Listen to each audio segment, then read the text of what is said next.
உங்கள் போர்ட்ஃபோலியோவில் இருக்கக்கூடிய இன்வெஸ்ட்மெண்ட் சரியா இருக்கா? புதுசாக என்ன வாங்கலாம்? இது வரைக்கும் நீங்கள் பண்ண முதலீடுகளை எப்படி இன்னும் ஒரு பெட்டர் வேல செலுத்தலாம்? அடுத்தது என்ன செய்யலாம்? இப்போ இருக்கிற இன்வெஸ்ட்மெண்ட்டை எப்படி அடுத்த கட்டத்துக்கு கொண்டு போகலாம்? இப்படி பல கேள்விகள் உங்கள் மைண்டில் வரும். அந்த கேள்விகளுக்கு நான் விடையை தருகிறேன்.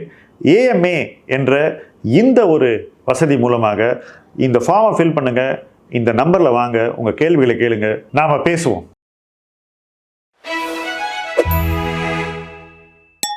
ஃப்ரெண்ட்ஸ், இன்னைக்கு நாம் பேச போகிற தலைப்பு ஸ்டாக் சிப் வெற்றிக்கான வழியா அல்லது சராசரி முதலீடா?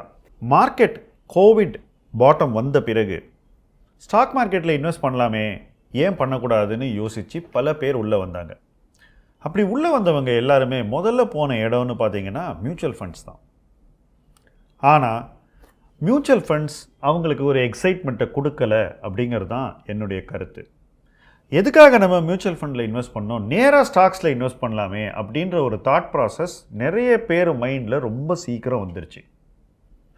ஸ்டாக் இன்வெஸ்டிங்னா ரொம்ப ஈஸி அப்படின்ற உணர்வை அவங்களுக்கு ஏற்படுத்துவதற்கு ஒரு பெரிய ஈகோசிஸ்டம் தொடர்ந்து வேலை செஞ்சுட்டு வருது. அது தப்பில்லை. ஒரு விஷயத்தை எளிமைப்படுத்தி சொல்வது என்பது ஒரு சமூக கடமை. ஆனால் ஒரு விஷயத்தை அது இருக்கக்கூடிய நுட்பத்தை விட எளிமையானது அப்படின்னு சொல்கிறது ஒரு வகையில் ஒருத்தரை மிஸ்லீட் பண்ணக்கூடிய ஒரு டெண்டன்சி. இந்த ரெண்டு விஷயமே இந்த போஸ்ட் கோவிட் டைமில் நடந்திருக்கு. அதுக்கு முக்கியமான கருவியாக social media, Twitter, Instagram, YouTube போன்ற தடங்கள் உதவி இருக்கின்றன. இதற்கு மேலாக டெலிகிராம், வாட்ஸ்அப் அப்படிங்கிற அந்த 2 சேனல்லையும் நிறைய ஸ்டாக் ஐடியாஸ் எல்லோரையும் சென்றடையும் போது அவங்க மைண்டில் இதை நம்ம ஏன் செய்யக்கூடாது அப்படின்ற யோசனை இன்னும் வேகமாக வளர்ந்தது. இதுதான் என்னுடைய செகண்ட் ஆப்சர்வேஷன்.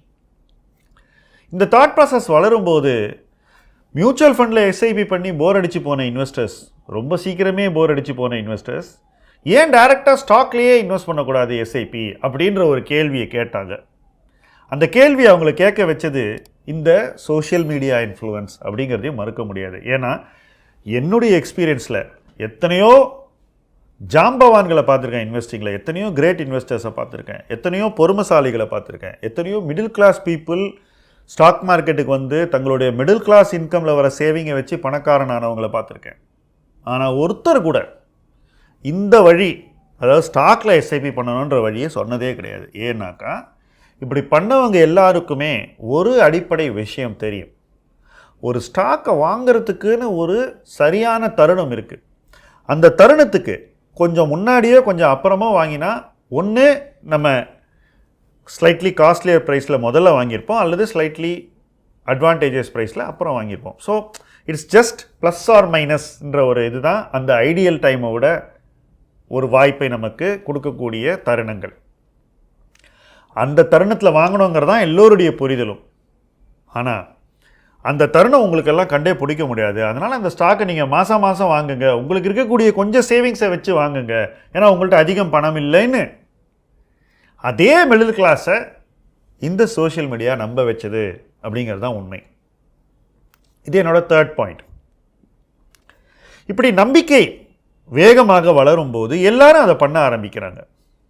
அதற்கு யூஸ்ஃபுல்லாக நிறைய மாடல் போர்ட்ஃபோலியோ, இது மாதிரி நிறைய விஷயங்கள் அவங்களுக்கு கிடைக்குது.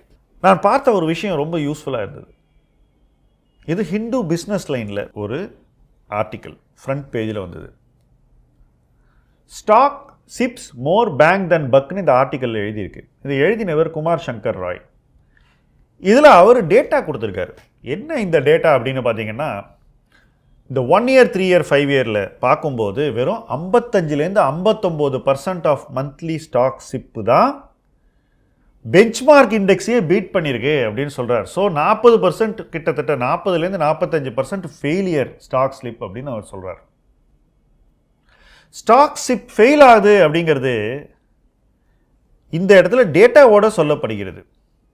அதுவும் அவர் கம்பேர் பண்ணக்கூடிய இண்டெக்ஸ் வந்து BSc all gap index 872 company இருக்கக்கூடிய ஒரு பிராட் மார்க்கெட்டில் கம்பேர் பண்ணுறார். இதில் இன்னொரு முக்கியமான அப்சர்வேஷனை சொல்கிறார். அது என்னென்னா, லார்ஜ் கேப்பில் பண்ணும்போது இந்த ஃபெயிலியர் ரேட் அதிகமாக இருக்குது. இந்த ஃபெயிலியர் ரேட்டை வந்து நீங்கள் குறைக்கணும்னா நீங்கள் இன்னும் அதிக ரிஸ்க் எடுத்து ஸ்மால் கேப்பில் பண்ணால் தான் உங்களுக்கு ஓரளவுக்கு இந்த ரிசல்ட்டே கிடைக்கும் அப்படின்னு சொல்கிறார்.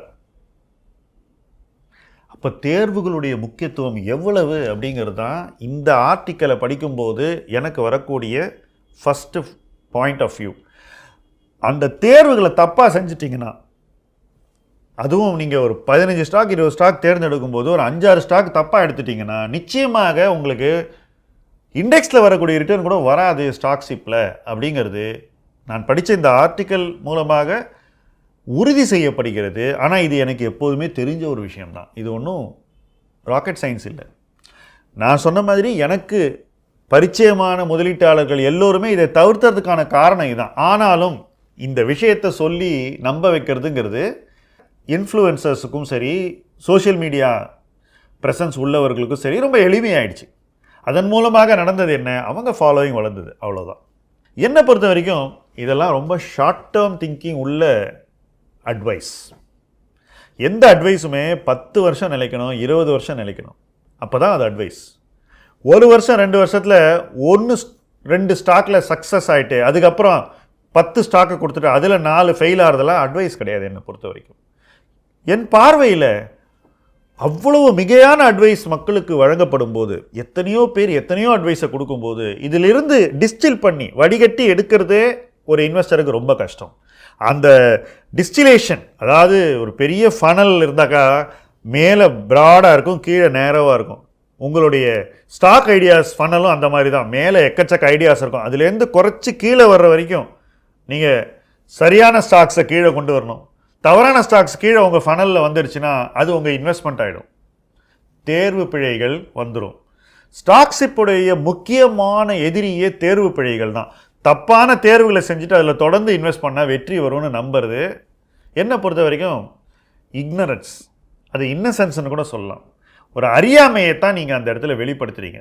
அந்த அறியாமை உங்களுக்கு நீங்கள் எந்த நோக்கத்தோடு முதலீடு செய்ய வந்தீங்களோ அந்த நோக்கத்திலிருந்து உங்களை ரொம்ப தூரம் தள்ளி வச்சிரும்.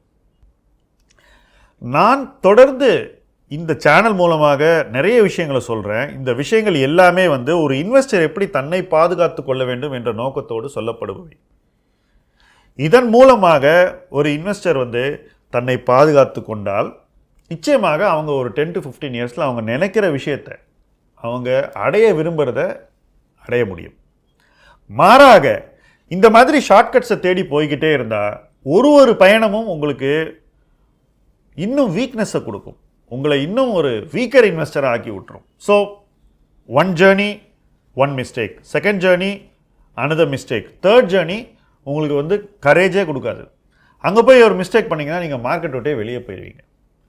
ஒவ்வொரு மார்க்கெட் சைக்கிள்லையும் இந்த தவறான தேர்வுகள், தவறான வழிமுறைகளை பின்பற்றக்கூடிய முதலீட்டாளர்களுக்கு நடந்தது இதுதான்.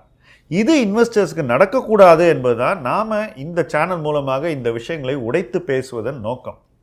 இந்த நோக்கத்தை நீங்கள் சரியாக புரிஞ்சுக்கிட்டீங்கன்னாக்கா நீங்கள் உங்கள் போர்ட்ஃபோலியோவில் என்ன நடக்குதுங்கிறத சுய பரிசோதனை செய்து கொள்வீர்கள். நீங்களே வந்து ஆமாம் இதான் நடக்குது அப்படின்ற ஒரு எண்ணத்தை சரியாக உங்கள் மைண்டில் நீங்கள் உணர்வீர்கள். அப்படி உணரும்போது அதுக்கு அடுத்தது என்ன சரியாக செய்யணுமோ அதை நோக்கி போவீங்க. ஏன்னா தப்பான இடத்துல உட்காந்துட்டு இருந்தால் உங்களுக்கு சரியான ரிசல்ட் கிடைக்காது. உங்கள் முதலீட்டு வழிமுறை உங்களை தொடர்ந்து தப்பான இடத்துலையே நிலைக்க செய்யக்கூடாது. இந்த 3ஐயும் நீங்கள் தவிர்க்கணும்னா ஸ்டாக் ஷிப்பை இன்னும் க்ளோஸாக ஆய்வு செய்யணும். ஸ்டாக் ஷிப் வழிமுறைகளை இன்னும் நீங்கள் கிரிட்டிக்கலாக பார்க்கணும். அதில் உள்ள பிழைகளை நீங்கள் உணர வேண்டும். அந்த பிழைகளிலிருந்து எப்படி மீள்வது என்ற வழிமுறையை நீங்களே வகுத்து கொள்ள வேண்டும். அதுதான் இந்த வீடியோனுடைய சாராம்சம். அந்த ஒரு உணர்வோடு இணைந்து பயணிப்போம். முதலீட்டு களம் உங்கள் களம். நன்றி.